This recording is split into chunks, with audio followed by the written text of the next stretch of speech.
দিব বিচাৰিছো এটা চাঞ্চল্যকৰ খবৰ ৰাজ্যত পুনৰবাৰ জঘন্য কাণ্ড সংঘটিত হৈছে এবাৰ ঘৰত কোনো নথকাৰ সুযোগ লৈ 14 বছৰীয়া কিশোৰীৰ সৈতে কুকাণ্ড সংঘটিত কৰিছে পখন দাসে আৰু পখন দাসৰ কাণ্ড এইবাৰ ৰাজ্য জোকাৰি গৈছে অত্যন্ত গুৰুত্বপূৰ্ণ খবৰ পুনৰবাৰ উল্লেখ কৰিছো 14 বছৰীয়া কিশোৰীৰ সৈতে এইবাৰ জঘন্য কাণ্ড সংঘটিত হৈছে ঘৰত কোনো নথকাৰ সুযোগ লৈ কিশোৰীক নিৰ্যাতন কিশোৰীগৰাকীয়ে চিঞৰ বাখৰ কৰাত পলায়ন কৰিছে লম্পটটোৱে লম্পট পখন দাসৰ কাণ্ড এইবাৰ জোকাৰিছে মৰাণ ইতিমধ্যে ভুক্তভোগী কিশোৰীৰ পৰিয়ালে দাখিল কৰিছে এজাহাৰ আৰু ভুক্তভোগী কিশোৰীৰ পৰিয়ালৰ এজাহাৰৰ ভিত্তিত আটক কৰা হৈছে পখন দাসক আৰু দোষীক শাস্তিৰ দাবীৰে উত্তপ্ত হৈ পৰিছে খোৱাং থানা 14 বছৰীয়া কিশোৰীৰ সৈতে এইবাৰ জঘন্য কাণ্ড সংঘটিত হৈছে এইখন অসমতে ঘৰত কোনো নথকাৰ সুযোগ লৈ 14 বছৰীয়া কিশোৰীক নিৰ্যাতন চলাইছে পখন দাস নামৰ এটা লম্পটে কিশোৰীগৰাকীয়ে চিঞৰ বাখৰ কৰাত পলায়ন কৰিছে লম্পটটোৱে আৰু লম্পট পখন দাসৰ কাণ্ডই জোকাৰিছে এইবাৰ মৰাণ ইতিমধ্যে ভুক্তভোগী কিশোৰীৰ পৰিয়ালে দাখিল কৰিছে এজাহাৰ দোষীক শাস্তিৰ দাবীৰে উত্তপ্ত হৈ পৰিছে খোৱাং থানা আমি ইতিমধ্যে উল্লেখ কৰিছোঁ ৰাজ্যত পুনৰবাৰ জঘন্য কাণ্ড সংঘটিত হৈছে এইটো লম্পট পখন দাসৰ কিছু ফটোগ্ৰাফ এই মুহূৰ্তত আমি দেখুৱাইছোঁ 14 বছৰীয়া কিশোৰীৰ সৈতে জঘন্য কাণ্ড সংঘটিত কৰিছে লম্পট পখন দাসে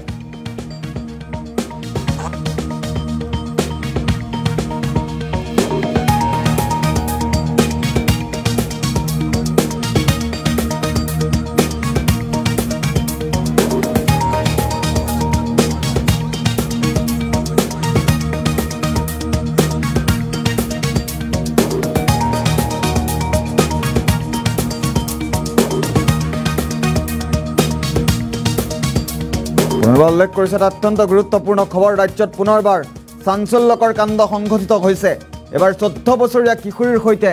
জঘন্য কাণ্ড সংঘটিত কৰিছে লম্পট পখন দাসৰ কাণ্ড এইবাৰ জোকাৰিছে মৰাণৰ খোৱাঙত এই ঘটনা সংঘটিত হৈছে আমি এই মুহূৰ্তত ফটোগ্ৰাফ দেখুৱাইছোঁ লম্পট পখন দাসৰ কাণ্ডই এবাৰ ৰাজ্য জোকাৰিছে ধিংকাণ্ডৰ পাছতে এইবাৰ মৰাণত সংঘটিত হৈছে এই ঘটনা পৰৱৰ্তী পৰ্যায়ত কিশোৰীগৰাকীয়ে চিঞৰ বাখৰ কৰাত স্থানীয় লোক পিতৃ মাতৃ উপস্থিত হয় আৰু পিতৃ মাতৃ উপস্থিত হোৱাৰ পাছতে পলায়ন কৰিছে লম্পট এইটো পখন দাসে 14 বছৰীয়া কিশোৰীৰ সৈতে জঘন্য কাণ্ড সংঘটিত কৰিছে লম্পট পখন দাসে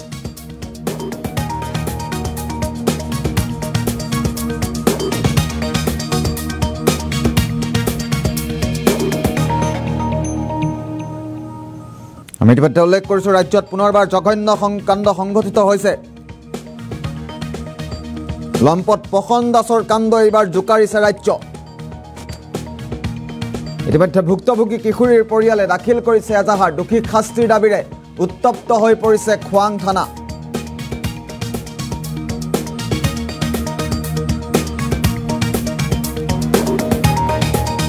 এই মুহূৰ্তত আমি দৃশ্যাংশ দেখুৱাইছোঁ কালি নিশাৰ ভাগত এই ঘটনা সংঘটিত হৈছিল যিহেতু ঘৰত কোনো নথকাৰ সুযোগ লৈ কিশোৰীগৰাকীক নিৰ্যাতন চলাইছিল লম্পট এইটো পখন দাসে কিশোৰীগৰাকীয়ে চিঞৰ বাখৰ কৰাত পলায়ন কৰিছে লম্পটটোৱে লম্পট পখন দাসৰ কাণ্ড এইবাৰ ৰাজ্য জোকাৰিছে দোষীক শাস্তিৰ দাবীৰে উত্তপ্ত হৈ পৰিছে এতিয়া খোৱাং থানা ইতিমধ্যে ভুক্তভোগী কিশোৰীৰ পৰিয়ালে খোৱাং থানাত দাখিল কৰিছে এজাহাৰ আমি পুনৰবাৰ গুৰুত্বপূৰ্ণ খবৰটো ফুল প্লেটত লোৱাৰ চেষ্টা কৰিম ঘৰত কোনো নথকাৰ সুযোগ লৈ এইটো লম্পটে জঘন্য কাণ্ড সংঘটিত কৰিছে 14 বছৰীয়া কিশোৰীৰ সৈতে এইবাৰ জঘন্য কাণ্ড লম্পট পখন দাসৰ ঘৰত কোনো নাছিল আৰু ঘৰত কোনো নথকাৰ সুযোগ লৈ কিশোৰীগৰাকীক যৌন আতিশাৰ্য চলাইছে কিশোৰীগৰাকীয়ে চিঞৰ বাখৰ কৰাত পলায়ন কৰিছে লম্পটটোৱে লম্পট পখন দাসৰ কাণ্ডই এইবাৰ জোকাৰিছে মৰাণৰ মৰাণৰ খোৱাঙত এই ঘটনা সংঘটিত হৈছে ইতিমধ্যে ভুক্তভোগী কিশোৰীৰ পৰিয়ালে সমগ্ৰ বিষয় সন্দৰ্ভত দাখিল কৰিছে এজাহাৰ দোষীক শাস্তিৰ দাবীৰে এতিয়া উত্তপ্ত হৈ পৰিছে খোৱাং থানা